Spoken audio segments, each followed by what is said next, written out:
They RTV app వార్తల్ని క్షణాల్లో చదివే అవకాశం ఉంటుంది. ఒక న్యూస్ పేపర్, ఒక టెలివిజన్ ఛానల్ మీ చేతుల్లో ఎప్పుడూ ఉంటాయి.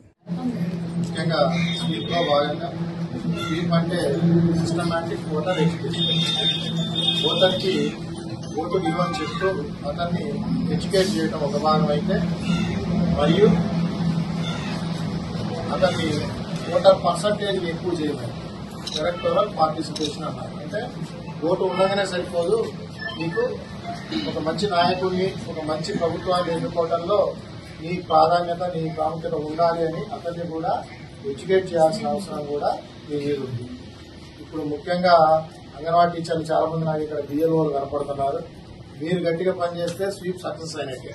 కాబట్టి మీరు అందరూ ఉన్నారంటే ఖచ్చితంగా గట్టిగా పనిచేస్తారు భవిష్యత్తులో. ఎందుకంటే మన అసరాపేటలో మనం 87% వరకు లాస్ట్ అసెంబ్లీలో ఓట్లు పోలింగ్ చేసుకోగలిగాం. ఈసారి 90% పైన చేయాలి అంటే ఈ కార్యక్రమాలన్నీ, ఈ ముగ్గులు పెట్టి అవేర్నెస్ చేసిన, మెహందీలు పెట్టి అవేర్నెస్ చేసిన ఏంటి అంటే ఇవన్నీ కూడా ఓటర్కు చేరాలి.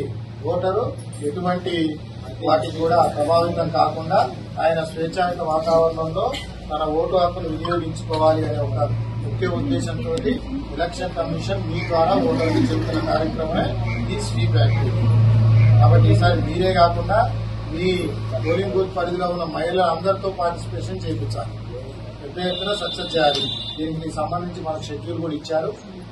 ప్రతి ఓటర్ని మనం ఎడ్యుకేట్ చేయాలి, అతను వచ్చి ఓటు వినియోగించుకునేటట్టు చూడాలి అని కోరుకుంటూ పాల్గొన్న మీ అందరికీ కూడా మనస్ఫూర్తిగా శుభాకాంక్షలు చెప్తూ, అదేవిధంగా మరిన్ని వీడియోస్ కోసం ఛానల్ ని సబ్స్క్రైబ్ చేయండి. లేటెస్ట్ అప్డేట్స్ కోసం వాట్సాప్ ఛానల్ ని ఫాలో చేయండి. అండ్ లింక్ డిస్క్రిప్షన్ లో ఉంది.